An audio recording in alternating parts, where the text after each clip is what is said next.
We're live. Welcome everyone to Table Talk, where we talk all things tabletop. There's been a lot of tech issues today, and for some reason or another, Streamlabs or YouTube are just having a general issue with the service. And so, at least for today, we're just gonna be on Twitch, as obvious by the fact that this is only happening on Twitch. But that's sometimes just how it is. Randomly tech breaks for really no reason. It happened in between our stream Tuesday.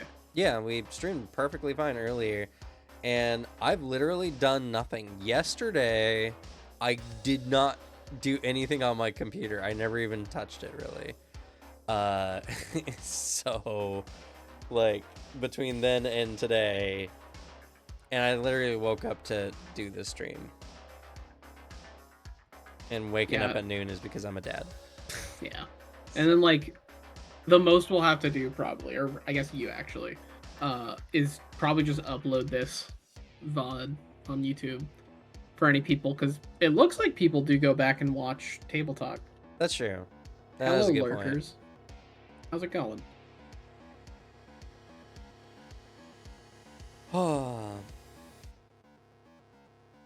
But anyway, so today's subject is, do tabletops need stakes? I think this is a very interesting question overall, mostly because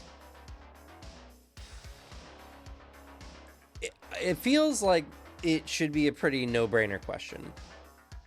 Stakes in tabletop is like, well, yeah, you're playing a game, right? There has to be some fail condition in order for it to, I guess, qualify as a game. But at the same time, then we have shows like Legends of Evantris, which sometimes has stakes, but for the most part, it's just comedy.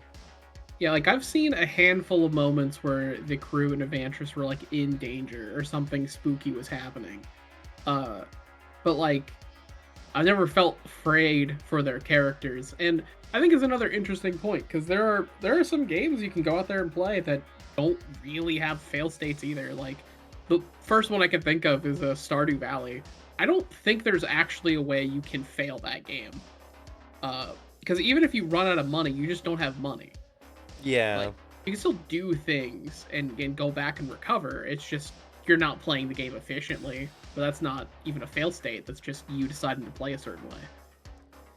I think why this is extra interesting of a question is because inherently most tabletop games, not all, but most, are combat games in some form or fashion. Combat plays an active part in, like, what you're doing in a given day. Mm-hmm. And combat has an innate fail state of you die or are defeated. But here's why I thought of this particular question. It's because a good GM, or like a decent GM even, can give the players essentially easy combats for their entire campaign. And I would argue that if no players die in an entire campaign, then pretty much all the combats were easy, because I can't think of any game I could play where I didn't die at least once, one time through the entire game, you know? Yeah, because, like, I mean, it also, we've had games where I'd say it's trickier or difficult, but no one died. Though it is that funny thing when it comes to death as the fail state, because it is that moment of tabletop balance where you have to, like, depending on what you want to tell, what the type of game your players want to do, you have to adjust some things, maybe really work with it, push and pull, because unlike a lot of games, you can respawn. Like, in tabletop, it's often permadeath. So it's doing your permadeath run of, like, a Dark Souls, but the moment you die, they delete the game off your disc. Yeah. It's... I mean, I wouldn't even say it's necessarily that, because technically in TTRPGs you just make a new character. Yeah. But still, it's something where, like, especially when I run Pathfinder 2nd Edition, I know the math of Pathfinder, and Pathfinder is such a very, like, balanced game that it's very hard for a player to die unexpectedly. Mm-hmm. I think it's like actual recovery mechanic for going down is pretty good with that. Like it's pretty lenient, and it also is just a lot of moments where, like, yeah, you can go down to fight. Like everyone in your combat could go down in a fight of Pathfinder. That doesn't mean you're like close to dying, and oftentimes just the sheer amount of player actions is often the balancing point. Because I always find that is a pretty big tell, is like, oh no, this big boss is so scary. Yeah, but there's 5 of us. Like, Yeah. there's one guy. So, like, we're going to win unless something kind of dumb happens. And, like, I've gotten good enough to run Pathfinder to the point where I know roughly the state of the party by the end of the combat, you know. Only with a couple exceptions of combats, like the Captain Bem Bem fight, which was a legitimately super difficult fight. And towards the end, I can't even remember what the name of the large, like, Leviathan creature you guys fought right before the final battle. That ended up killing one of the players. Yeah. But I mean, even then, you know, it's something where I've never really thought about it. And I've always run my games with a mindset of the players can handle the fight or challenge, whatever it is, kind of mindset. But that isn't something so exact as that, you know. Excuse me. In Pathfinder, it's a lot closer to being exact because, again, like, the game's math runs really clean, and besides like an odd number of crits in a certain round, you can roughly guess the amount of damage that any side of the combat will do in so many turns. Mm-hmm. Other games get a little bit harder. Other games that can be super swingy for sure, but then that's not a difficulty problem. That's a problem with the game's overall balance and mechanics. But even in the more swingy games, there's an expectation that, like, an encounter is not necessarily that dangerous, or at least how I've run things is it's always been like manageable in like a very general sense. I don't come and run my games with the expectation that my players are genius tacticians or are like wanting to sweat when they play the game, you know. And that goes for like non-combat things too. You know, it's always, you know, there's the meme of the DM who's like, all right, I'm preparing my intricate puzzle for the players to figure out, and then it shows an image of like a matching block puzzle where you just got to put the right shapes in the right holes, and yet somehow the players still fuck it up, still make it too complicated. Yeah, it is a really funny thing that the moment you're in a tabletop game, some of your like common sense, like critical thinking does leave. It is fun because, like, I enjoy the general difficulty of our games. There are fights that feel like they're like, oh shit, I gotta lock it in a little bit. I gotta think, is there anything else I could do to turn the tables? Because that's fun. On the same time, having fights, because I think it's still a really good point of GM advice, is give your players some freebie fights to have that scale. Just because it's a good way to show improvement if a encounter they've had is mirrored early on, then later on, where they're like, oh shit. Because it's good, especially if you're trying to play something a little more like grounded, realistic, to give your players that view of like, yeah, this is the power you wield in this world. Like this puts into perspective a little bit more of why you need to maybe be careful.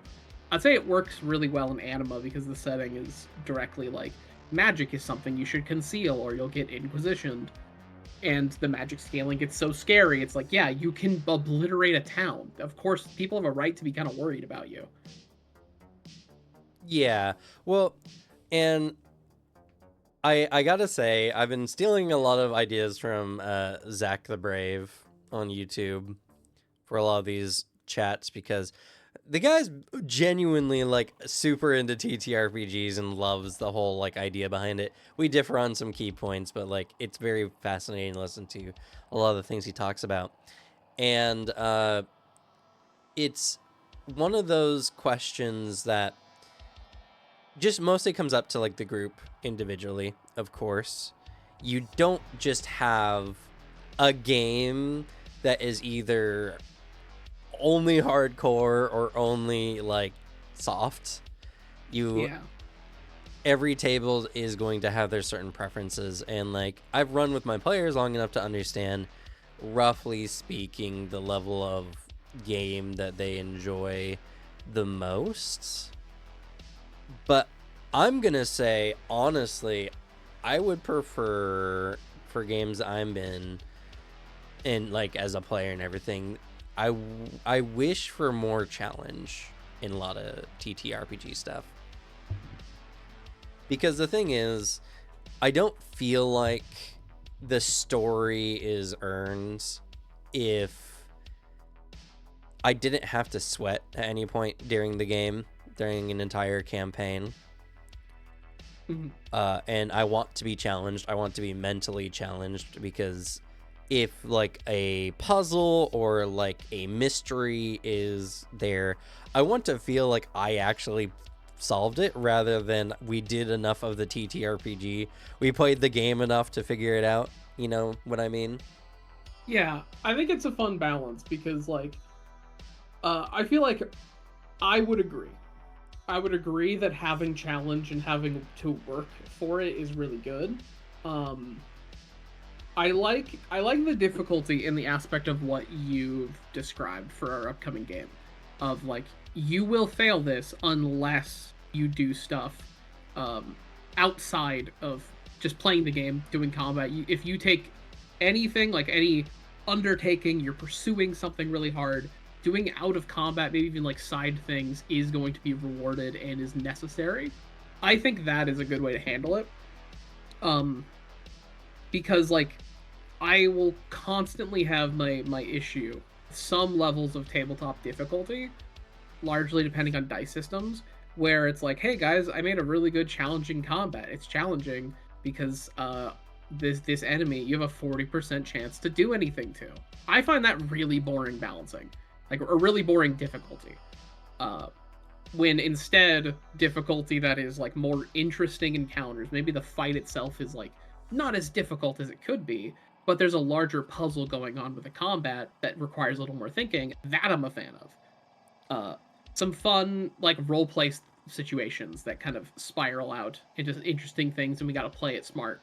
That I find way more engaging difficulty wise than just oh man, health bar. It's not even saying that's what you're advocating for here. Right. But like there's the many scales of tabletop difficulty that I think when the average person hears difficult tabletop game, all they think of is like crazy boss fights with the broken creature. The GM, usually inexperienced, wants to throw at the party to punish them in some way for doing too good, because of all those horror stories you hear of exactly that. Right.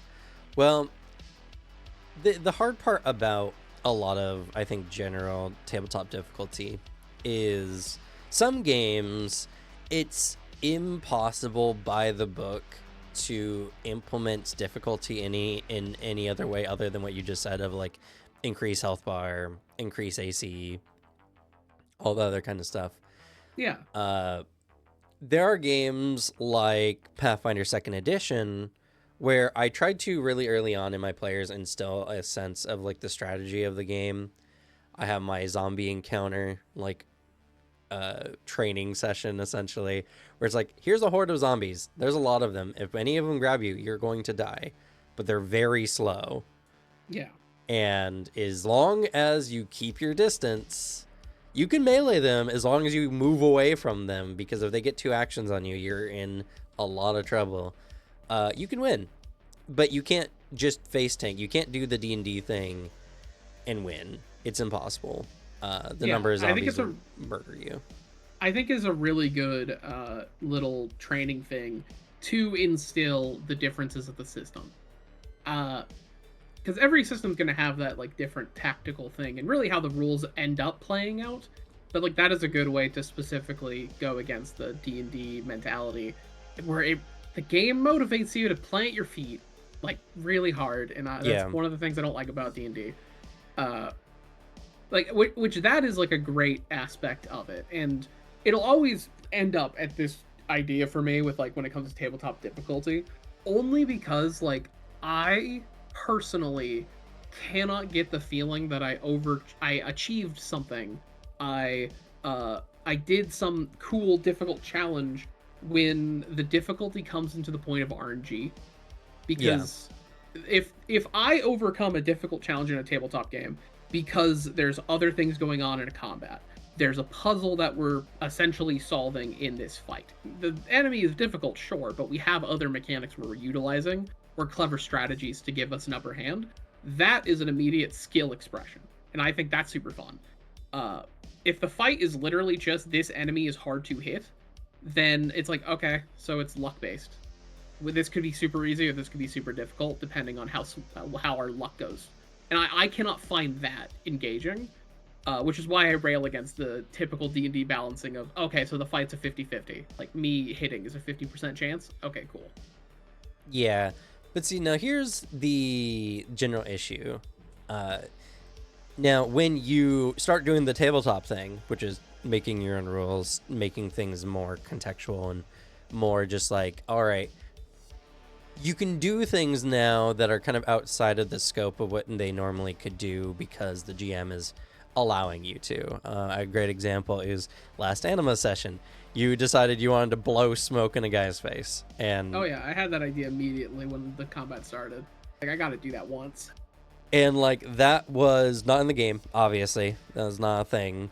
And to be fair, I think I over-nerfed him, but you guys were already so underpowered in that fight that like it was okay for me to give him a super nerf, because I mean, it didn't feel like he was super nerfed based on how the fight went. But I get what you mean. That was, well, he got a super nerf. He was at like a -80 or something for a round. It is. If it was a if we were leveled characters in that encounter, I think that would have been like an immediate, really quick turn stomp. Yeah, but you guys just didn't have the weapons. You didn't have anything. The most you could do is punch really hard, and even that doesn't do a lot of damage. So, you know, it's something where that was, you know, again, not in the book. And one of the anima fights we had in the past, the Arctic Chimera fight, the Arctic Chimera is just an enemy that is not very healthy, but it is very elusive and hard to hit. That's kind of its whole fighting style. And you guys kind of struggle with it because you missed a lot, because that's the point. You know, the point isn't how often we can hit it. It's we just got to hit it once. But the thing is that in that fight, one of the main reason why you guys struggled more than anything was you approached it like any other fight. You didn't try to do any of the things that could have made that fight a lot easier. Luring the Chimera out of the ice forest that it created, for instance. Or finding some method of dealing with the inherent advantages it would gain in the fight. You just tried to fight it and struggled because you essentially fought it on its terms. Yeah. But to be fair to you guys, that's not standard gaming sense. You were using the tools you were given and playing the game how you felt was intended. And to be fair, I wasn't planning for you guys necessarily to do anything super fancy. I knew based on number of attacks you guys could perform, especially with some of the characters there, and overall just math and numbers, you guys would win, and you did. But it felt so much worse because you guys didn't try to problem solve it. You just fought the creature as is. Yeah, and like it is usually the case for a lot of fights where it can just become, well, yeah, we need to implement strategy and like thinking into it, because in that moment it was very oh sweet, this is the boss arena, let's fight the boss in the boss arena. And then also I think there's also the baggage that we fought Arctic Chimeras before, so we're like, we fought this thing, yeah, we can take it in a straightforward fight. Could have done some fun strategy bits. It is still that fight where I like the Arctic Chimera as an enemy. It is more of that session, to me, hits more of my reason why I'm just like, I find it difficult to feel satisfied when the difficulty is simply a big number. I think the Arctic Chimera is a very fun enemy, and I love that campaign, obviously. And it is a bit where sometimes the dice decides some things for you. Dice tells the story. That's a very integral part of tabletop. And because of that, what I'm saying of sometimes the chances of things are just 50-50s. It is just the reality of the game we play. I think each game handles it differently based on the numbers and the dice system, D20s. Right. But like, D20s are the worst offender for like this issue of mine of, man, 50-50s are so engaging. Well, D20s in most D20 games, yeah. Yeah, I think Pathfinder gets around it better, but like, it can still be bad. I agree. It can still be bad. We had this conversation before of, just how swingy D20s can be a problem. But the thing is, right, especially, it's also like DM dependent, because how focused your DM is on just running the game as is versus like how free they are to homebrew and all that other kind of stuff can change a lot of things as well. Yeah. I, as a GM, am just experienced. I have a lot of preference for good narrative and all that kind of stuff. And I always reward, good ideas, quick thinking, anything interesting. So for you guys, you have a lot more ability to push the boundaries of a game, or at least you will more now, because now I've learned how much I was going by the book just because we were learning so many different games. Yeah, I definitely don't think we're going to have, even though like, I think if we did try to do some interesting things in the Arctic Chimera fight back then, I think you still would have been like, okay, yeah, it's a fun idea. I still think you would have ran with that. Yeah, that was back. I'm just saying, like, oh, I know what you mean. Post anima days that I started gonna go more by the book. I'm using it as a reference to like, for what we're gonna be doing soon. Right. I think in this next game, in this next playstyle, we're not going to have a kind of repeat of the Arctic Chimera fight, because that door is more open in front of us. And this fight we did, and I think the fight we're going to do next one shot, is going to accentuate this, like, harder. Because these are good ways to show, like, that one was a good showing of, yeah, you guys are in difficult fights. Really difficult fights. And just standard attacking is not going to work, so what else can you do? That's an immediate, okay, I can approach every combat like this. I can do some interesting variants. I can standardly fight once I'm able to fight, but, like, the door's open for other things. I think we're not going to have a repeat of that feeling, because if we do start to have, the dice aren't fully in our favor, and this enemy is very dodgy or blocky, I think we'd use that to come up with something. Yeah, well, and the thing is, especially with the one-shots leading up to anime game, that's why we're running these one-shots, is because I'm either educating or re-educating, depending on the player, the style game. And I didn't want it to be very high stakes in that sense, so you guys are running just people in a situation. And to be fair, in the beginning part of your guys' fight specifically, there was a moment it could have gone either way. The gun got dropped at one point, and just one of you picking up the gun could have changed a lot of things. I'm honestly curious if we ran that combat back and not the dog shit initiative system and base anima has. I wonder how it would have gone. To be fair, I don't think it was necessarily like the only ones who were really punished by that was mostly the enemies. I don't think you guys were punished too much. We had a handful of moments of like, because this is what your stated initiative is, we have to play it like this, but also granted, like, it came up for the enemies more. I still am curious just if it wasn't that turn order of every round the initiative can just wildly change. That's more what I mean. Yeah, I mean, I think there's a level of strategy that comes to knowing when your initiative comes up. There's the other level of strategy. It's something I did think. I'm like, okay, I think I can understand why they did it. Because that moment of like, the gun is on the ground. Both of you can go for the gun. If one of you succeeds, the other action is eaten. But if one of you fails, you just save the situation. And I'm like, that's an interesting choice to like put in front of a player.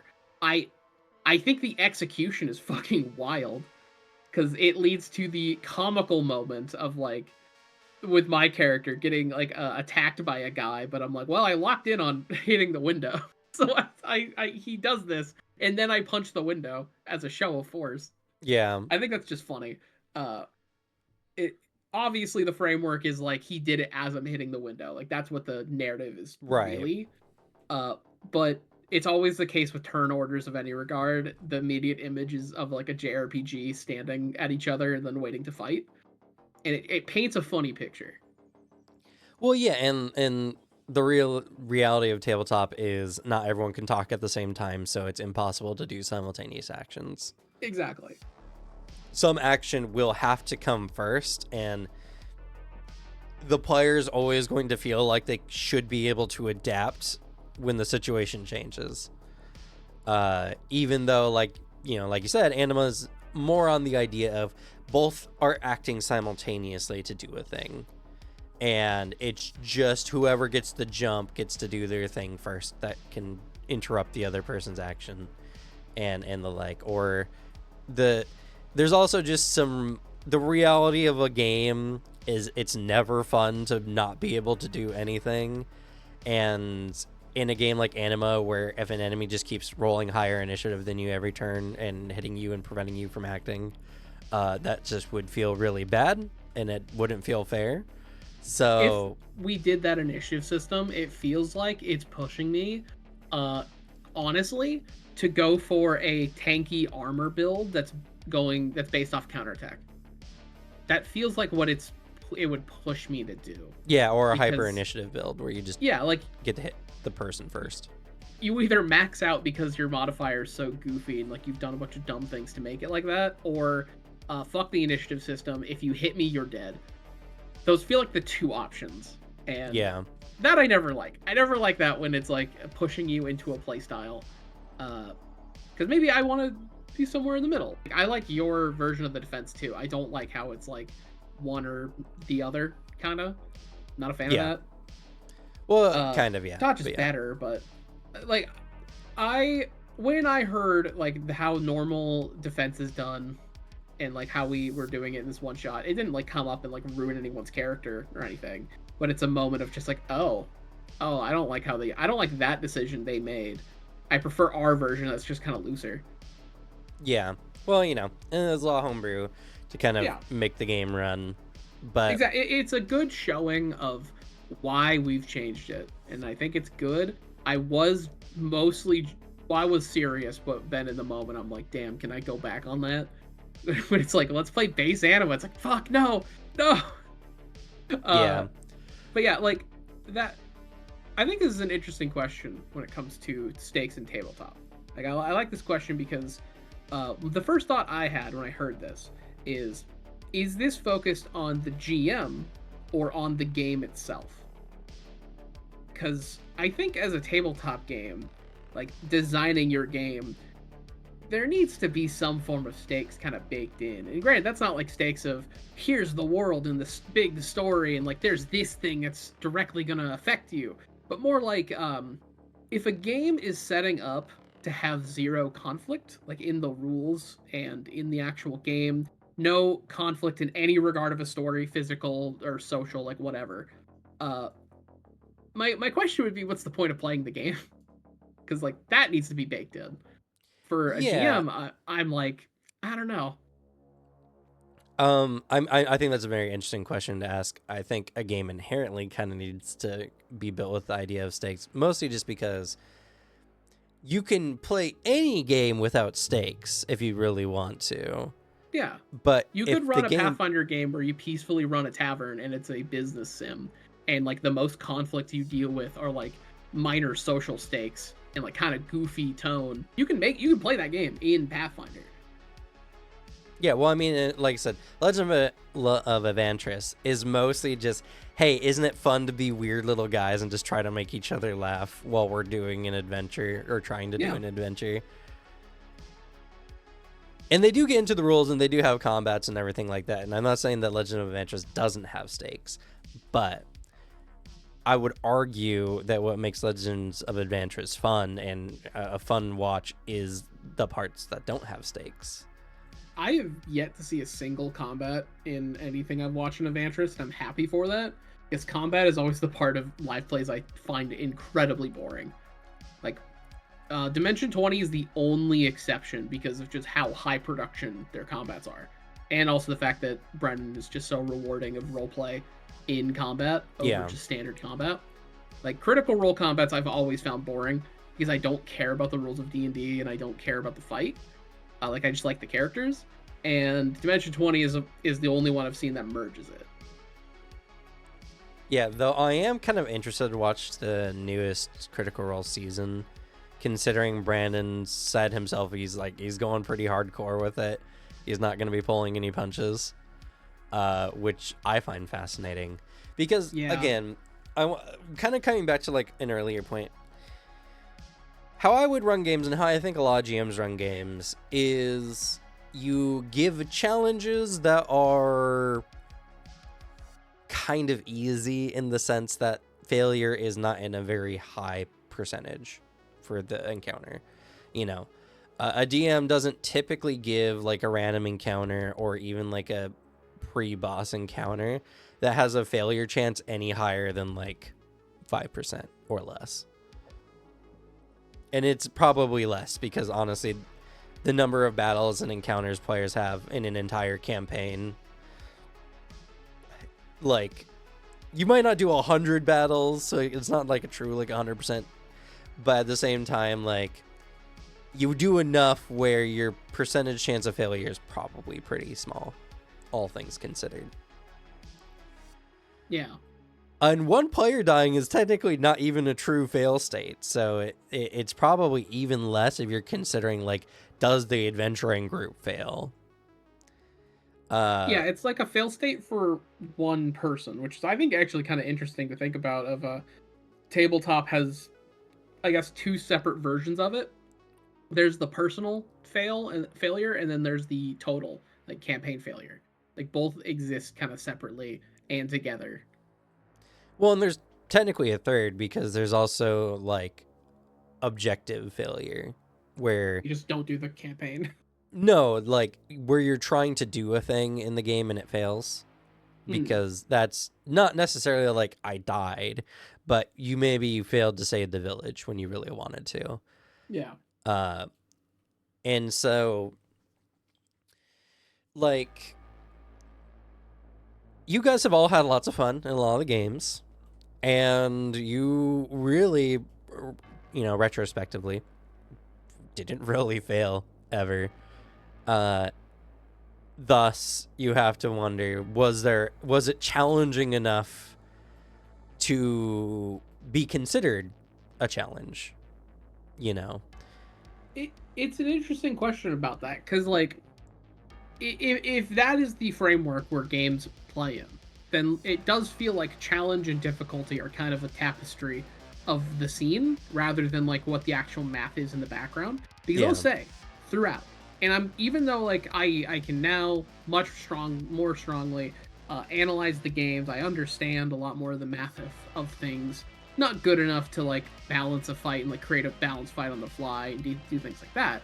But I understand the situation when we're painting it, where I can look at a situation and be like, okay, one, I think game design wise, it's not great if every situation was like, oh yeah, I made a scenario for players to die and fail.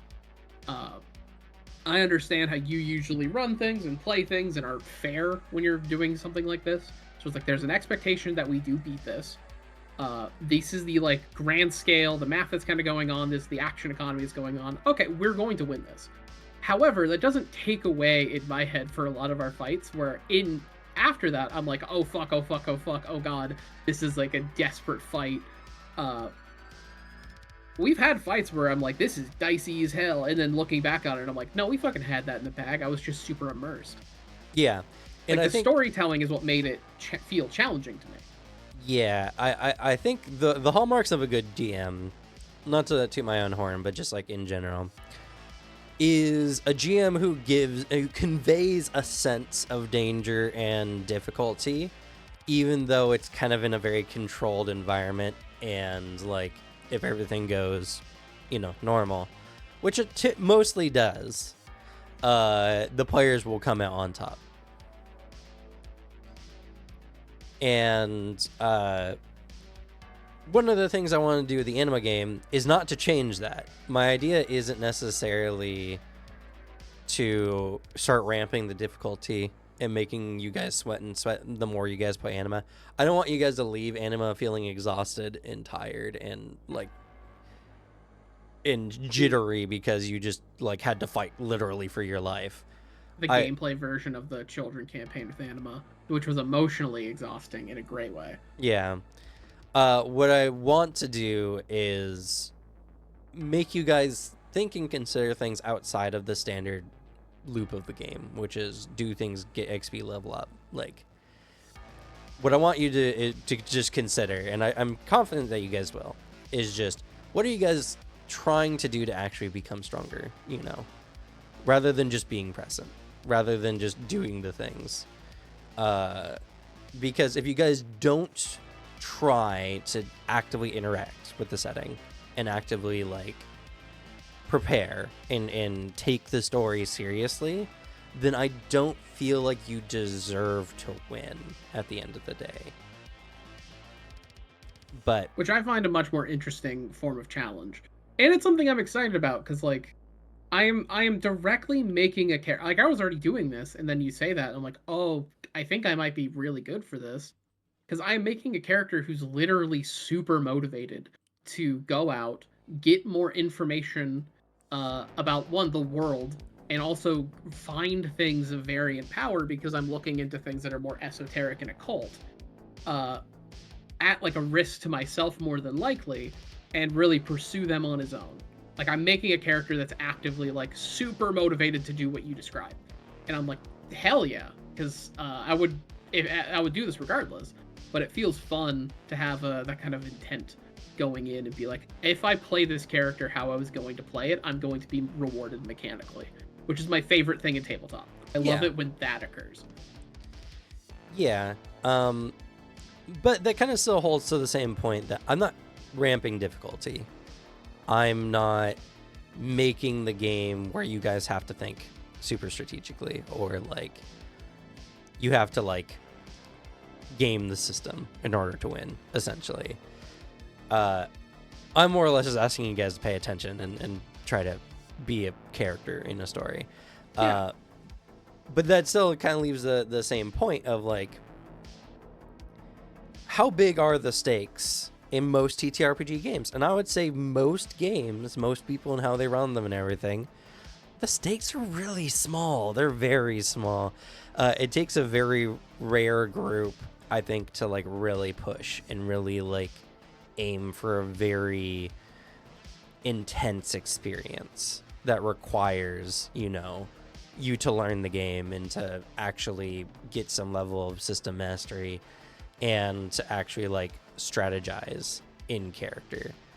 And I've always wanted to run a more kind of intense game because, again, I like challenge, and I think it creates better stories when it feels like the players have earned it at the end of the day. Like when you go back and talk about the campaign and the GM's like, yeah, I didn't pull any punches. This was legit real difficult and you did it. And that feels really, really good. But I understand intrinsically that that's not everyone's preference. And a lot of people are so involved in the aspect of roleplay, in the aspect of making a good story just in general, just playing a decent character, or just interacting properly with everyone at the table, that they don't want to sweat, necessarily the game mechanics, or they don't want to sweat the combats. They don't want to be challenged in a sense that, like, they have to exchange fun for victory. You know what I mean? Yeah. Where, like, if I had to think of a combat I'd more want to play, it's the aspect where we talked about GMs should reward non-standard actions, because I think a lot of super tactical play, and this is not like a universal statement or anything, a lot of times whenever it gets super tactical, it turns into like, how do we manipulate the rules as best as possible? Yeah. Where then I'm like, if I have a combat that narratively speaking is framed as difficult, mechanically whatever, that kind of opens the door for some more fun combat actions rather than like playing everything on my A game. And that's probably the combat I like more, because I like a lot of our very difficult combats, but I also can think of some of the combats where we had a lot more narrative elements into it, and I'm like, those are sick. This is also coming from a pure player perspective here, where I've also long said on this stream that to me, I do not require death, like character death or anything like that, to feel for my game, because I think it's more fun, granted, if my game has stakes. But if I was told your character should not die in this campaign, I'll have the same one, because more than anything, I'm there to play the game and get immersed. And the combats I remember more are the ones where I was significantly more immersed in the story, more than like the mechanics, the rules, and the gameplay of it. Because like the combats we had in the Rosencrantz arc, we had some very difficult fights there, but they're really memorable more to me because of how narratively intensive that entire arc was. Here's another weird fight that always stands out to me. It was like 2021 or something. It was a Pathfinder game. We did like that Frost Witch module. Oh, it wasn't the module, but yeah, it was just one of the first games I ran, like, on YouTube, actually. It was the, Yeah. Oh, crap, what was it called? It was, like, a new slate. That's what it was. That's it. I remember the final fight of that a lot. Yeah. Sure, it was difficult, like 100%. But I think the narrative we painted in that scene, I think the actual, like, environment we were fighting in, was really fun. It was another moment for where I had a lot of fun in that game, playing out kind of like my intention of I want to play an assassin changeling that feels very Assassin's Creed, and I hit that repeatedly. And that final fight was one of like the list, I'd say, of our harder Pathfinder fights, with like how we still had it. But like that one sticks out to me because of the narrative. Mm-hmm. Because I remember one of the fights that we had like genuine difficulty with, which also I completely agree, we could have, there was a way around it that we just didn't do, was the purple worm. It also accentuated to me the importance of how to pick your spells in Pathfinder. So it was a good lesson there. It imparted some more information about the system. But like, I remember the fight and I'm like, yeah, that was a hard fight. We could have done it better. I think that the second time we fought the big worm and the worm cultist was more fun because we had the story of it, not even like mechanically. I remember it stronger because it's like, this is payback time. Yeah. Like that felt sick. Yeah, and to be fair, the first fight I remember a bit more just because you guys were really pushed to the edge. But oh yeah, like, even though it might not have felt like it, you guys really pushed that cultist to the edge too. Like it Oh yeah, was. yeah. I remember there was like it was like we were close. We could have. I think the big one was we could have utilized more items like if we had alchemical stuff Yeah. like bombs and stuff. That's what would have helped there. And it imparted to me where I looked at my list and I'm like, oh, my list is all reflex saves. I shouldn't do that. And then I changed it and never had that issue again Yeah. because that was a learning experience for more of just how Pathfinder works, and how to be strategic in Pathfinder. It's the same way of like if you have every spell a saving throw and no attack spells, I also think you should switch that up because there are times you should maybe something might have a lot of saves but like worse AC, so you should be prepared for a lot of different situations. But yeah, I think for me it is it is the narrative and the actual immersion of the fight. If I am in a fight and I forget to think about the fight abstractly on like a mechanical analysis basis, I have more fun with it because then I'm making decisions based on what my character would do in a situation rather than like, all right, let me crunch the numbers real quick. Let me check these rules. Let me do this. I prefer to just act as my character in a scene. Yeah. And what I'm excited for Anima is it's going to be a lot more variable on what you guys can do in combat because one, we're moving into more contextual combat style, which I think I prefer. And two, in Anima specifically, teamwork I think really makes a bigger difference in a lot of games because of the multi defenses. How Mhm. you keep getting that stacking penalty. So when a particular player attacks matters quite a bit. Uh, and when the enemy, gets to act also matters quite a bit. Funny enough, in Anima, there's an interesting math where the enemy's technically weakest when it either goes first, because then all the players can attack and accrue as much of a penalty as they can on the enemy, Mhm. or when the enemy goes last and then they get to all accrue before the enemy gets to act and reset their defense, essentially.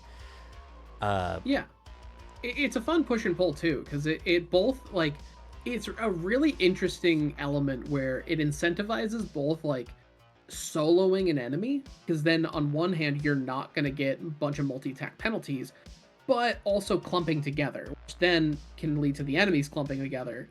Yeah. And like it's a I think that thing, that inclusion of how that defense works in anima, uh adds for some really fun moments. It'll be fun to play around with because I am playing a character that is going to have like I'm not making any meta key skill. I'm not doing any key abilities that are going to break it like I did before. But like the key abilities I'm working on, uh, I have some fun ideas for because I think they're going to be really fun, just mechanically and flavor wise. I am excited to go into the knockback rules. I think the knockback rules are going to be really fun They're because so fun. I am making a gravity kick. I am going to have a buff where his attacks are strengthened with knockback because he's gravitationally like launching you away from him. And that sounds so sick for a martial artist to do. Or then I might make a pull move where he can like pull you back into a punch, like just start chaining you like you're in fucking Tekken. That's a little bit what I want. Yeah. Maybe. Uh, and as well in Anima, I feel like if anything, the system you can have more opportunity to narratively play better than necessarily mechanically play better. Because like Pathfinder works because Pathfinder's math is so tight that if you're playing the game normally, the game should run really, really well. Going outside of that, giving bonuses where they don't belong in Pathfinder can actually skew things pretty heavily. In Anima, it's such a wacky, wild game that like, as good as I am at running Anima and a lot of other games like it, it's something where you never know, and so having the players have the edge of being able to tell a good story really can make the difference, and that's kind of what I Yeah. want, and that's what I'm conveying to you guys, because in all honesty, like your group acted, I feel like, pretty much like a group of people would in your situation, so there's no shade on you guys for that. But you guys could have done a lot of things to improve your chances of success overall. One of the key parts was getting people on your side, you know, trying to gather strength in people, in forces, and everything like that. Even if you guys aren't necessarily good at necessarily talking, which none of you really were, a lot of the people you would be generally dealing with aren't necessarily that good either. And there's a lot of different kinds of scenarios that you could gather people. You guys had a guy who was effectively with you, and all you had to do is just tell him where you were going, even if it was bullshitting, because he got lied to so well. But you guys could have gathered people. You guys could have went to another gate further from the monsters and gathered people. And doing so would have drastically improved your chances of success. Even if you guys gathered people and tried to like stake a place out for as long as you could, that would have dramatically improved your chances of success. I was considering such things when it came to the end, but the only two characters who survived were separate and alone. And, you know, so you guys got the bare minimum check of an honestly very gracious 1%, because considering the real life scenario, I doubt 1% of people survived who were outside those gates. Yeah, like if anything, it's a 1% for like a few people that are like in that situation and maybe are just put in a position where like I feel like someone could hold out for a decent number of time in the right location, rather than like every single person. Because if you're just on the highway doing all this, I think you might have a worse bet than like being held up and maybe even like barricaded yourself indoors in like a business. It's that slight little bump, and it also is that aspect of yeah, because we playing real people, I definitely was figuring out here's the mind space of this dumb stoner. Yeah. And his idea was a lot of fuck you, get mine, like. And also because because I was like, he's not talkative, he's doing this for money, he's doing all this, and that's what I like about Anima. That's what I liked about the one shot. It was definitely tactically speaking, we could have done some better moves. Would the character have done it? And I find that the more interesting question always in my decision making of yeah, my character would do this though, and it's worse, but it'd be more fun. And that's what I liked about this one shot. Yeah, and you know, my thought, and when I was talking to Booter kind of outside of it, is a lot of TTRPGs, like the idea, you guys were likely to die. I said this from the get-go, you all understood. Yeah. So does that mean that had no stakes? Is a very interesting way of looking at it.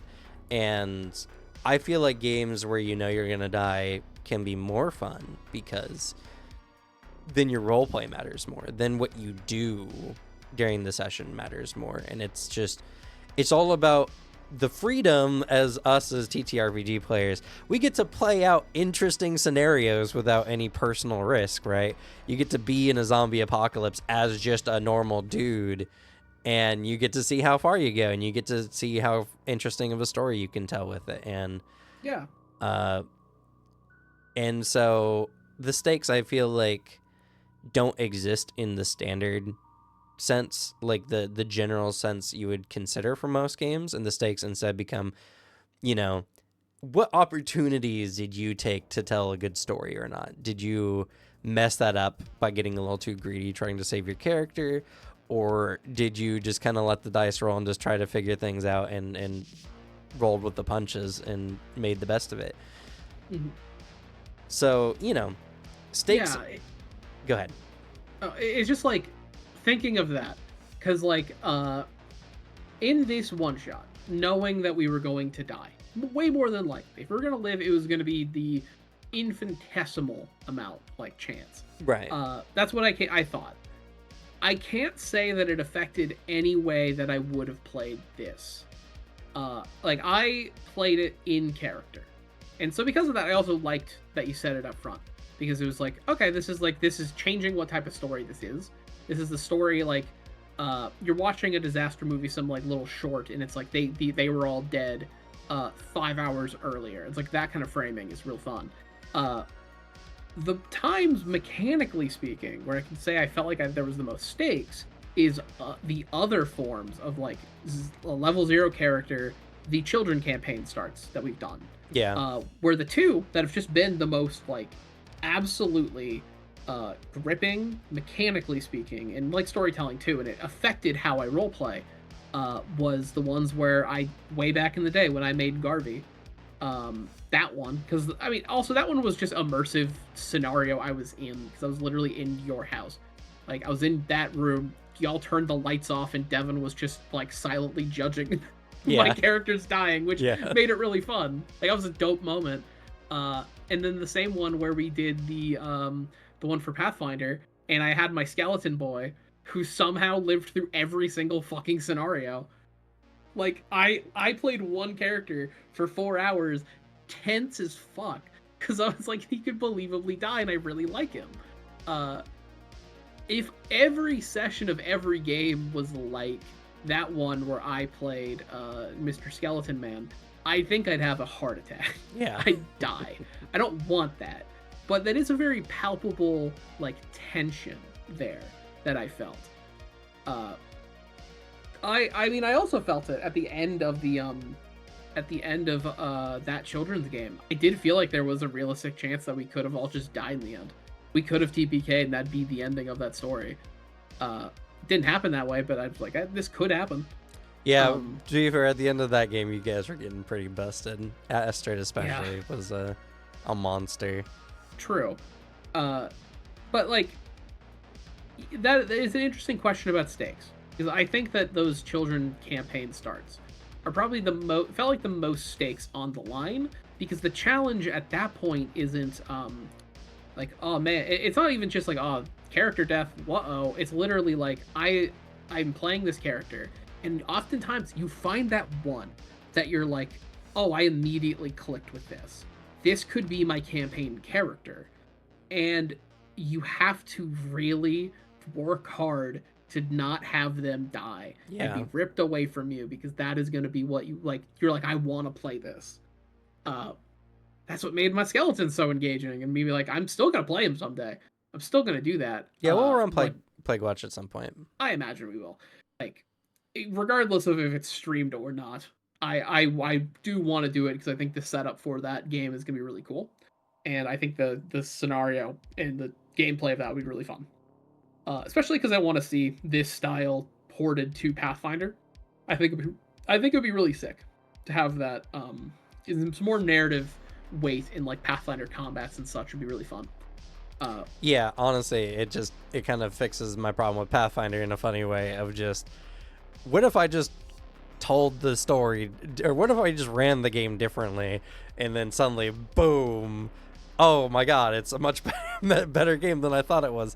You know, I mean, I already thought it was a good game, but my problem was always like, it didn't feel like you had enough input narratively for your character to make it that different from like another character in a sense.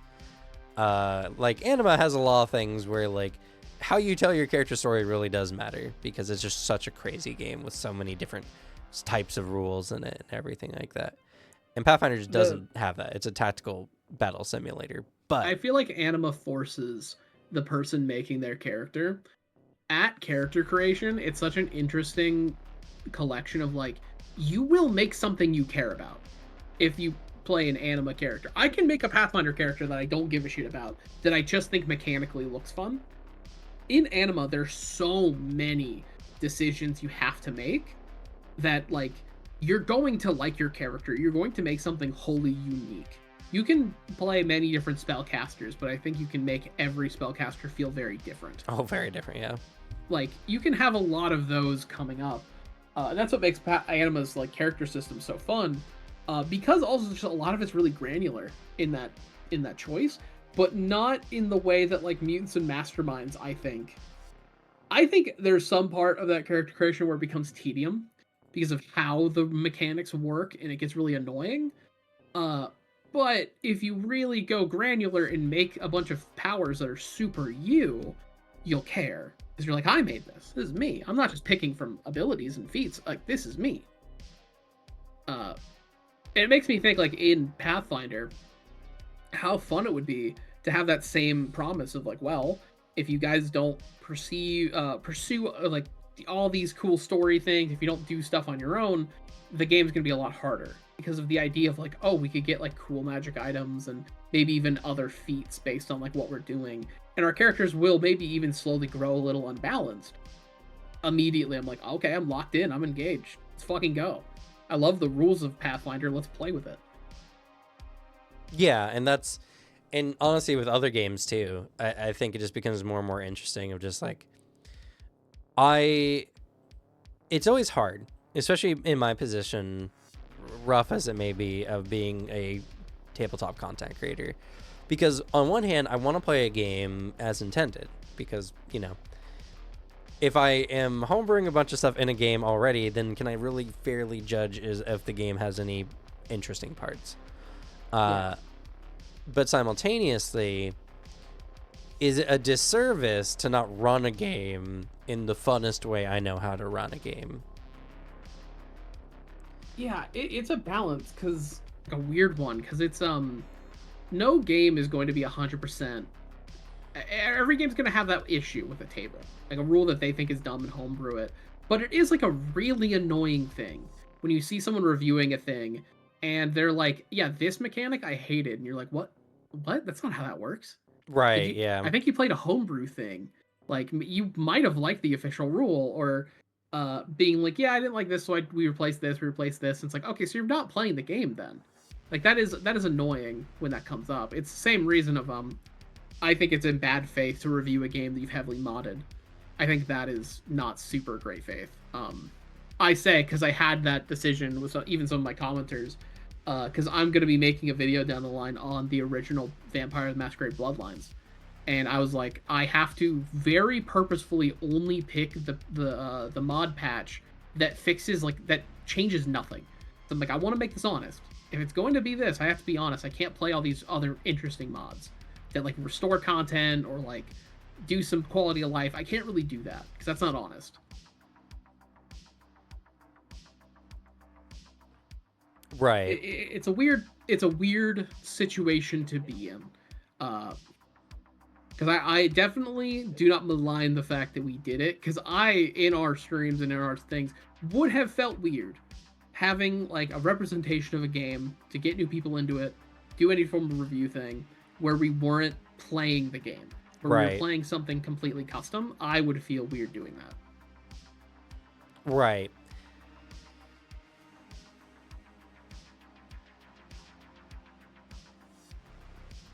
Yeah. So, you know, I find the question, you know, do stakes belong in a game, to be very interesting for a lot of these kind of reasons, where, you know, you could tell a better story if your players are doing things to earn bonuses, narratively speaking, you know, then unbalancing the game. Does the game then lose its stakes because your players are more powerful? Or do you maintain it by setting them up against stronger enemies, even though that kind of negates their bonuses to maintain the stakes? Because I'd say in the other direction. Because I also think it's worth keeping in perspective the idea of narrative stakes. Because I could see an argument with how we're going to run this. Having that thing of, you guys are going to be progressing, like doing side progression. You are going to have to take some undertakings to do this. That's building a stronger relationship with the world and the NPCs that inhabit it. So there's also the idea that stakes can be increased. Because, like, sure, your characters are getting overpowered, but now each player and each character has more to lose if things don't go right. And be like, I can't fail this because such and such person and such NPC I've talked to that I enjoy, the party NPC we adopted, they could all die. And, like, I could live, maybe. We could fail this, I live, and everyone else there dies. And, like, that is a potent sense of failure in a game you're super immersed in. Yeah. And the thing I want to do with Anima specifically, but probably for future games as well, is I want to set you guys in a real world, in a real setting.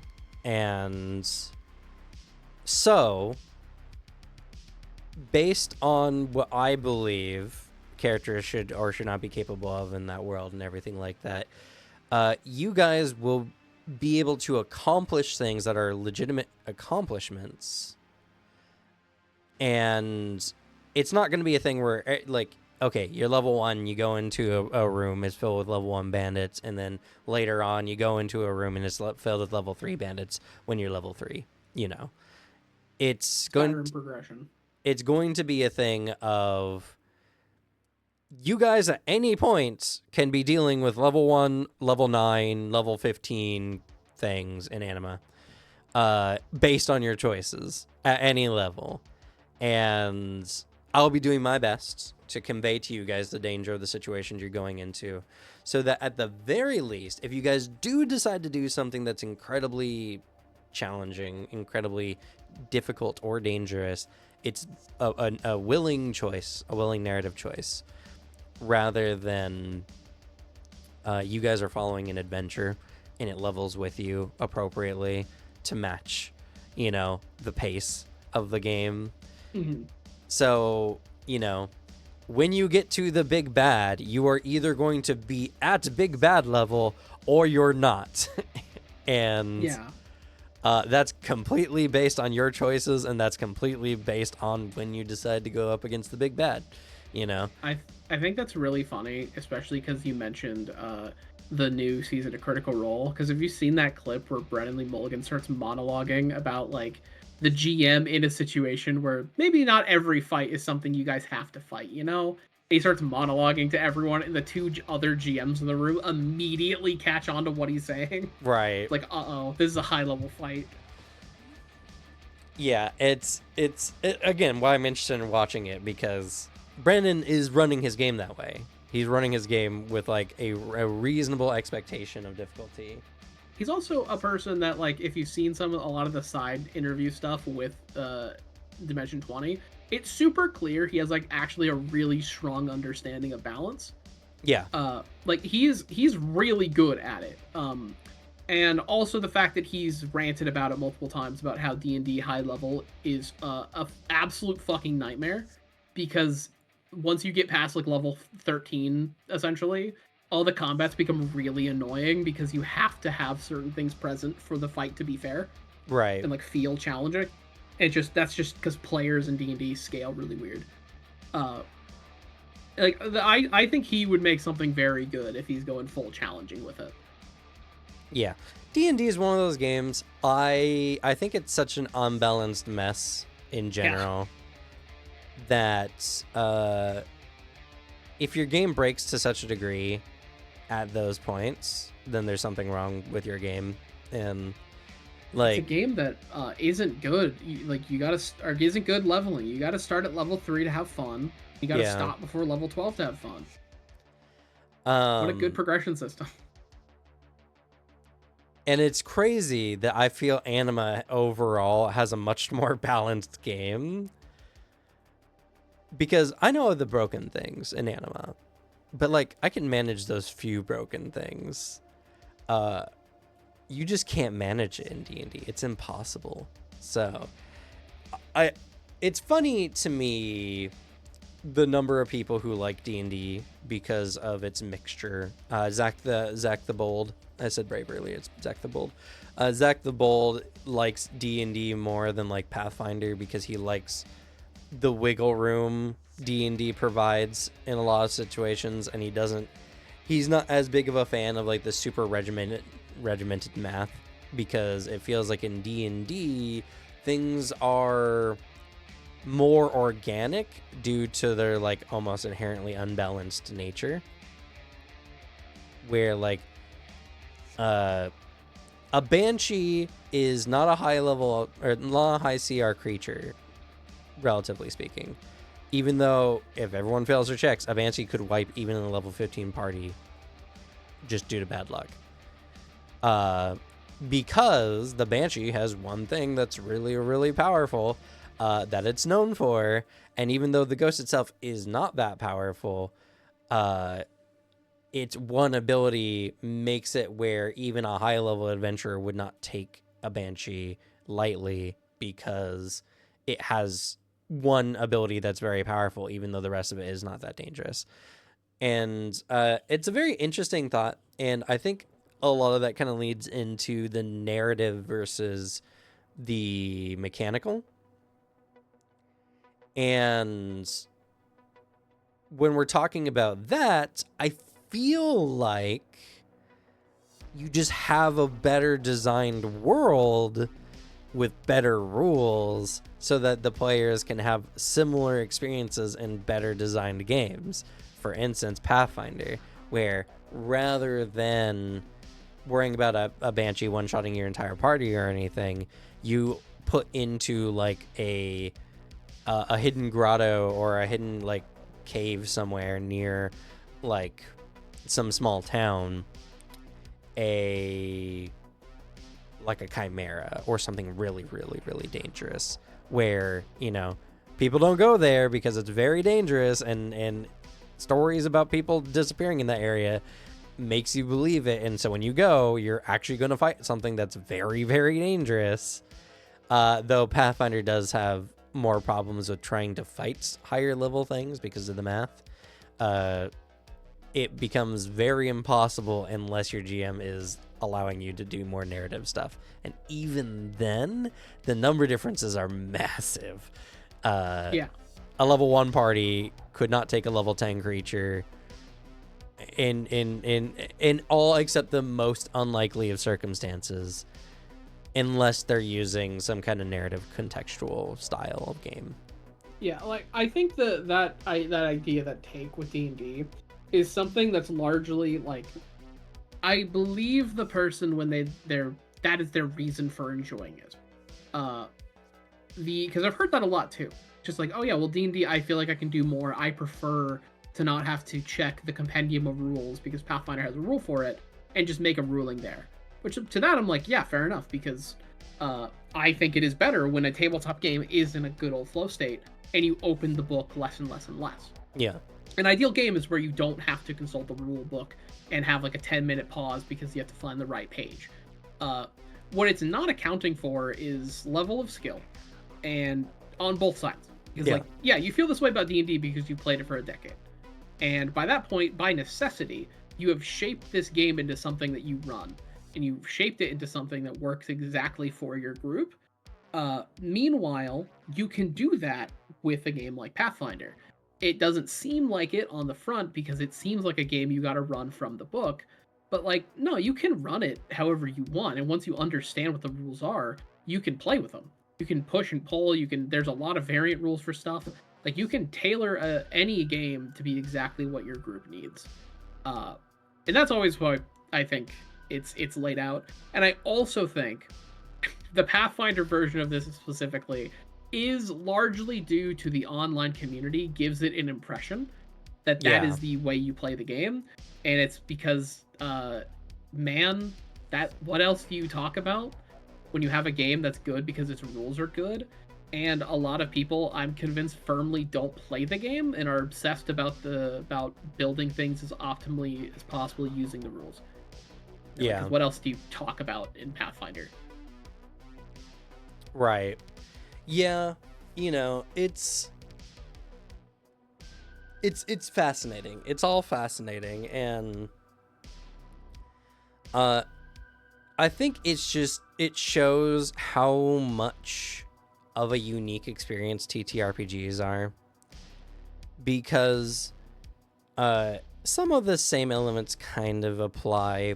You can have video game design where an enemy appears much more difficult than it actually was.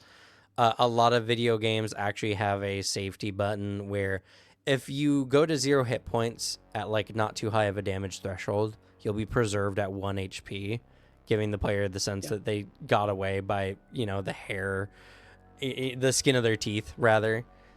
Yep. One of the ways you can test this to see what type of game you are, at low health, take poison damage. see what happens. If you just die from poison damage, that means that feature isn't there. But a lot of games that have that safety feature don't let you die to tick damage like that. Well, to be fair, a lot of games also have just designed not to allow player death by poison. Yeah, well, it's because like it's always that annoying aspect of like, well, yeah, you beat the fight, you got poisoned at like 20 health, and then you just die afterwards. That's annoying, and it's better to just have it be a debuff that makes the fight harder. I find this a really interesting idea to bring this to video games, because I've been playing Binding of Isaac a lot. Just got back into it really hard. God, what a game. Yeah. That just kind of opens itself to you and is like, I don't know, this will either be a hair pulling by the skin of your teeth experience, or you're gonna get busted and breeze through the game, because it just gives you the tools and then just kind of like, it feels like it walks out of the room. Yeah. Like, I don't know, I'm not gonna watch. The extra fun of Isaac is making a build so crazy it crashes the game. That is part of the fun. So like, there's a lot of elements where you have those features opened up to your player, and how far do you want them to take it? Because I like Binding of Isaac because it is a game that's very difficult, but if you learn the systems and learn how to abuse it, then the stakes start to disappear, but you're still having fun. I've never had a broken build in Isaac and been bored. I've always been more excited to like build it stronger, and like there's a fun of balance, and I think balance is important. But I think there's also a fun amount and a time where opening yourself up to have something be unbalanced is a fine situation to put your players in. Because, like, the players are probably not thinking like GMs. They are thinking about what'll be the most fun in a moment, and I would rather have a narratively deep, narrative-staked game where I feel like I've earned what's happening, I feel like I've done all I could in a moment, but then logically speaking, I breezed through it. There was no threat of death throughout the entire game, but narratively it didn't feel that way. I think is a much more potent feeling for me than having the game be super mechanically like difficult and dense. It's a push and pull, because I also think that if I'm playing a game and it feels like it's just I walk into a room, the plot happens at me, and then we kind of walk through it and fight the people always in front of us, then that gets really narratively boring. And then I feel like I have no stakes, because it's just, I don't know, what the fuck am I doing here? I'm kind of just succeeding by existing in the general area. That's never fun. Yeah. It's a lot harder for me to just kind of enjoy the ride. I'm a lot harder to fool on, like, you know, were we given this win? Was this, like, okay? Or do we actually earn it? Because I just, like, I run the games, so I know the math. I know all that kind of stuff. So I know the difference between, like, a real challenge and, like, a fake challenge. And I'm just a person who likes difficulty to a degree. Not, like, insane difficulty. I play most games on hard mode.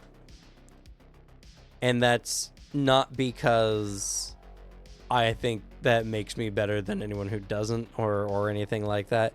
But from a lot of game design standpoints, hard mode is kind of the point of it's the most even between you and the game, where skill is the difference between success or failure. You don't get as many, like, normal modes in games are oftentimes the GM experience. It's the easy mode that looks difficult at first, but they don't make it an even playing field. And yeah, I like the ones that describe their normal mode, and instead of balancing it like that, they balance it of normal mode is the way they intended you play through it. Like, that is the developer intention. Hard is if you play through normal and you're like, I'd like a little bit more though. Because I often just play through it. I play through normal only if it is like clear the devs are like, hey, we actually thought about difficulty. Instead of just making everything do more damage and take less damage. So I think it's a really boring way to balance your difficulty in a video game. Where they're like, this is how we designed it. This is the experience we want you to have. Hard, this is the extra challenge. And then we have like the other modes. Like, okay, sick. You actually thought about it. I will play with your difficulty system.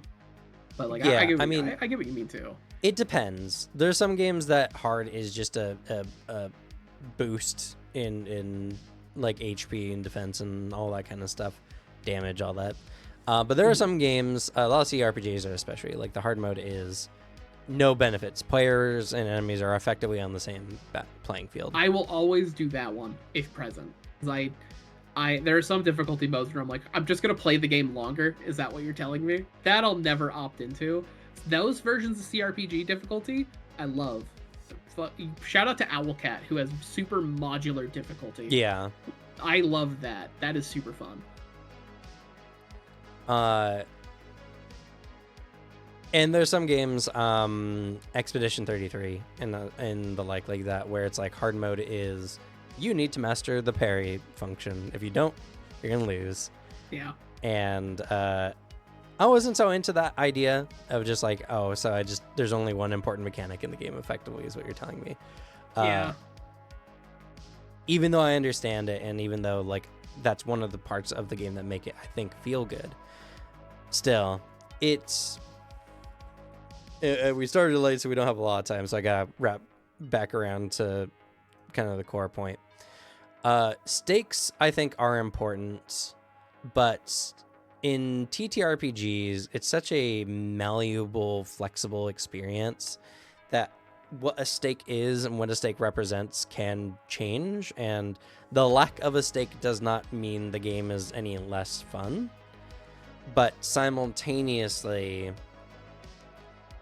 designing a game with the idea of no stakes, I feel like, is always a disservice, because you just eliminate a method of play for your game. And stakes are important because you can only tell meaningful stories if some form of stake exists. Not that you can't have fun. Like I said, again, Legends of Adventures is a very fun experience, and I would say there's lots of value in how they play the game. And if you're just there to hang out and make each other laugh as much as possible, I think that's a brilliant time, you know. If anything, that makes D&D better. And roughly from what I've seen, they don't even play high level D&D or anything like that. No, it is genuinely one of the only shows where I'm like, I think it's better they're playing D&D here, because it means they don't get to interact with the mechanics that much, because it's just funny as improv comedy. Not like it's really interesting, that idea, because it is super true. You need stakes of some form to tell a story, because otherwise everyone's kind of just standing around living their life. It's the reference to that one sketch comedy I talked about, the Truman Show, but for this character being canceled because all he did was sit at home on his phone all day. Yeah. It's like that is a no stakes story that's occurring in that man's life. But also the stakes then vary, because like, say you're running a very cozy game, you're just playing like Stardew Valley essentially in D&D. You're running some business, but oh no, there's a big sale soon, and if you don't do good enough, then business is going to go somewhere else. Or more reality, the old woman who you don't really like because she's a little naggy is gonna like pull some money away and maybe look at you a little like, I won. That's major stakes if you care about the game you're in. Yeah. That's huge stakes if you're like, I fucking hate this lady. I gotta beat her ass with better lemon squares. That's huge stakes. If you don't care about that, you're like, why the fuck would I engage in this? Like, that's immediately the stakes are removed because you don't care about it. There's a lot of narrative weight you put on stakes. In the same lens as like, if the story feels strung together and eventually the story does the JRPG thing of, hey, the big bad is actually God and it's a planet-killing threat you're facing. If I don't give a shit about anything in that world, there's no stakes. I don't fucking care if this God wins or whatever. I'm just experiencing a story being thrown at me. If I care, then I'm like, oh fuck, the stakes are massive, the world that I care about will end. So that's, I think, where a lot of the balance comes in too, for having stakes in your game. It's the stakes that your players care about that I think matters most. Because even Evantris, I think, there's some stakes. Granted, the stakes are like, can I do better than my friend at this little mini game? Yeah. You know, sometimes that's all you need. Funny enough, and I'm not trying to throw shade at the Cosmere RPG, but I gotta say, the Stonewalkers module, which I'll admit we did not approach completely organically because we started off on the second chapter rather than the first chapter. But it does a really terrible job of showing the stakes or putting stakes in the game at all. Yeah, Because I agree. if you play how you're supposed to play from the first chapter, moving onward, you're supposed to like befriend this Shin man named Tazo, and he's on this mission. He doesn't tell you what it is, but you know, you're working with him. You choose to help him. The whole point is like you're supposed to work with him and you're supposed to like him, and then he's supposed to die, and the people who kill him take the honor blade and run away. And the stakes in the game are, you killed my friend, I'm gonna chase after you. And I feel like the way I did it generally did better because you guys were attacked by the guy at the very beginning, and something was about that. stolen from you guys essentially. Yeah. But at the end of the day, Stonewalker's stakes, besides the general stakes of a TTRPG, which is you doing this dangerous thing, your character could die, is a man stole an honor blade who is kind of crazy. And if you're new to the Cosmere game, you have no idea what an honor blade is or why it's strong. If you do know anything about Stormlight Archives, that's still not that big of a threat, even though like his idea is he's gonna go kill a herald. But even on Roshar, even of the things, that's still not that big of a threat to your overall like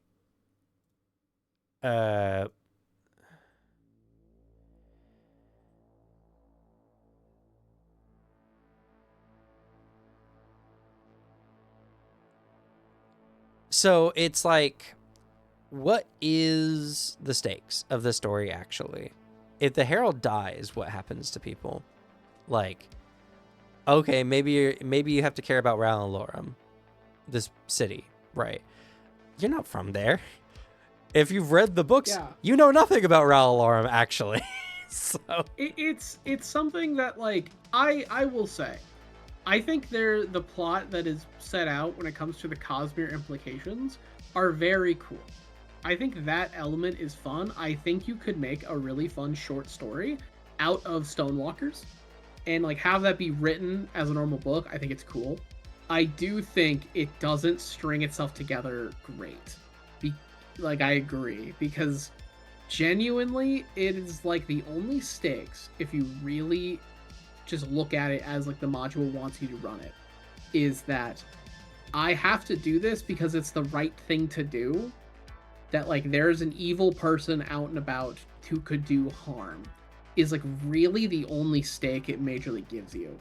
Because like even the aspect of, oh, you killed my friend, like if it's a character that exists for a single one shot or something, I don't know, man. Like if he's there for a session, I don't know why his death would hurt, but like especially the idea that you're meant to be friends with him, I think is really weird.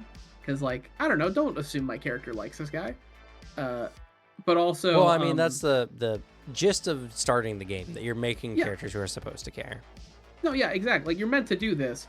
I think it is it's not a great way to do the like, hey, you killed my friend, because like the time that would be a genuine stake for me is if Tazo was like traveling with us in a pre-campaign for a year and the death fell out of the blue. Then I'd be like, oh fuck you, I'm super motivated to get revenge. But like if it's a character that like I have only interacted with for a short amount of time, I'm not motivated. It's just like I can only play it is the right thing to do, and this was my character's friend so much. Me, the player, would not be as drawn. That's where my criticism of that comes in. I think it is that thing of how it's set up and how it starts to broaden does not draw the characters in enough to make them really give a shit. Like you have to do a lot of extra work, and that is a legitimate complaint for a campaign book, because like the implication is that you run it as the thing is written, don't need to do a lot of heavy lifting to do otherwise. Yeah. And that's an issue for a lot of tabletop stuff. Like a lot of adventure books I've ran, essentially you have to make a character that's just like, I'm going to go along with what the book says. Yeah. It's just the struggle of running campaign books. I will say, and here's some spoilers for Stormlight Archives if you've not read Wind and Truth. If you've read Wind and Truth and you think about it really hard, what Yilt does in Stonewalkers is actually super bad for the narrative. Yes. Because if Shinovar doesn't retrieve that honor blade, then Seth cannot perform his trial.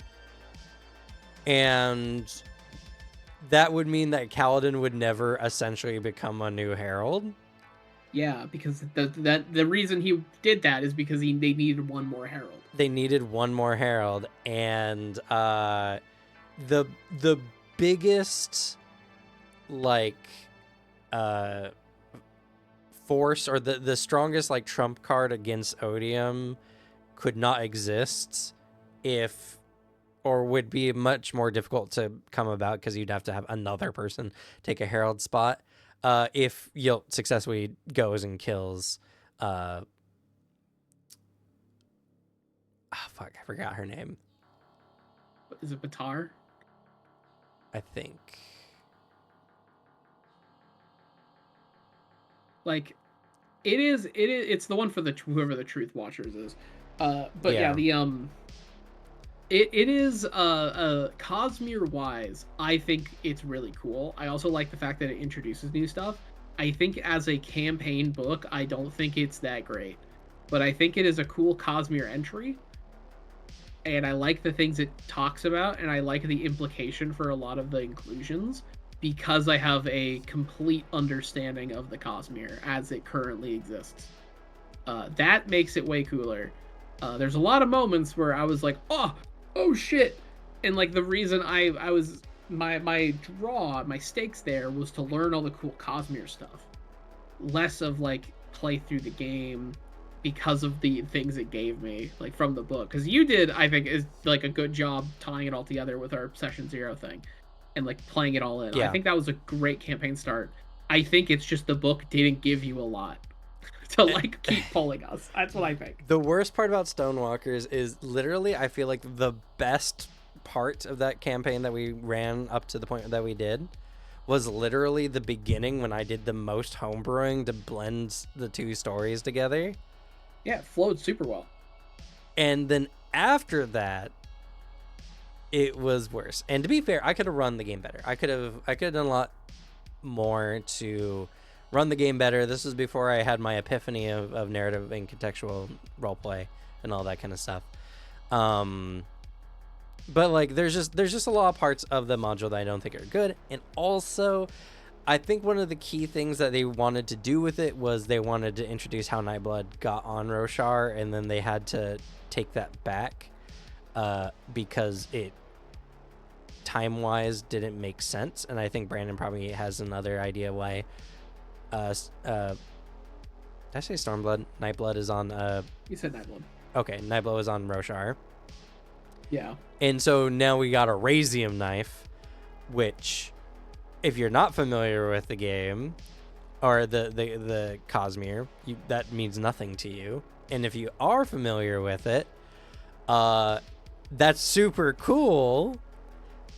But at the same time, you don't know exactly what Razium is supposed to be, because one, like, you have to read so much of the books to even understand what Razium is, and then two, I don't even think we fully understand its full capabilities. All we know is that Razium, it can store, or it can withdraw investiture from things. Yes, and like because of that, Razium is a way that can like essentially kill invested beings. Because like that's what Moash is doing to kill the Spren. Right. Because like if a being is made of investiture and you remove the investiture, they cease to exist. And like that's in the heralds at that point are beings of investiture. Yeah. So like it is a knife that can kill them to the same point where I think if you stab a spren with aluminum, it does the same thing, because that doesn't absorb it, it disrupts it and can like pierce through it. And I imagine you could probably hurt a herald with aluminum in some regard if you like made them get super exposed to it. Not really. The hard part with aluminum is aluminum doesn't have innate qualities to affect cognitive realm stuff. That'd be the issue. It disrupts it specifically is not able to be invested. Therefore, it has those implications of like if you hurt an invested creature or somehow they have a bunch of aluminum in them, it really fucks with them. And it's like allomantically inert because of that, and there's other implications. But Rasium is the one that's significantly more deadly because of the fact it absorbs it. So then that will just effectively kill. Yeah. So it's the bigger threat. I think that reveal was very cool. My character was just like, I guess it's a knife that can kill a herald. He got his wish. Yeah, exactly. But like, I knew that was Rasium immediately. I was like, oh shit. But you're supposed to be in character, and you're supposed to be playing people who don't know what's going on, and yeah. And so I'm not playing a world hopper in that moment that knows god medals exist and can sum up. That's probably a god medal. So, it's stakes sometimes are just fake or so not real that like it can mess with a lot of things, and the fun would have to be derived from other places. So like, does a TTRPG need stakes? It depends on what you're doing that day. Not every session needs stakes to be good. I think a lot of people would agree with that to some level. So it is not a far jump to say then that the TTRPG itself doesn't necessarily need stakes if what you're trying to do is something that is not like narratively weighty. Because I think it's a very like easy thing to say. If you want narrative weight, you must have stakes. It's like it's inextricable. You cannot separate the two. Stakes must come, or narrative must come from stakes. Otherwise, you're not really telling a story. You're just playing a game at that point. It's one of the first like rules essentially of storytelling. It is integral, and like if you go to any class that's teaching you how to write stories, oftentimes a tool they teach is you have a scene, introduce stakes, introduce more, and like have something essentially just like a situation spiraling as like things get worse and worse and worse is often a way you should approach things. And that's not even like going from crazy stakes, so like this character could die or whatever, but just like something is happening and then something less fortunate happens and they got to deal with it. It is a big thing of game needs stakes, but I think the value of stakes is important because it's better to have stakes that everyone cares about over like the stakes are that you die. Whoa, like okay, I mean I guess that does suck. If I'm going for pure like just the combat is difficult, then like I don't think that's great stakes. But if the combat is difficult on top of the fact that narratively my failure matters in like something I care about, I'm locked in. Like I will be super invested. And it's just that element of like I play tabletop to play a character, get immersed, run through this. I have my logical side, my tabletop analysis side that can logically examine a situation, see the gameplay for what's happening, see all that stuff. But I'm there for telling the story, and so the immersion is what lasts with me. And even those fights where I'm like, oh yeah, we had that in the bag, narratively it was weighty and it had a lot of impact, so I remember it super fondly. Like I think that is a good tip for people that are trying to balance your game. Like narrative stakes can often make up for a lot of like difficulty options, because difficulty without stakes, emotional stakes, I think is kind of worthless.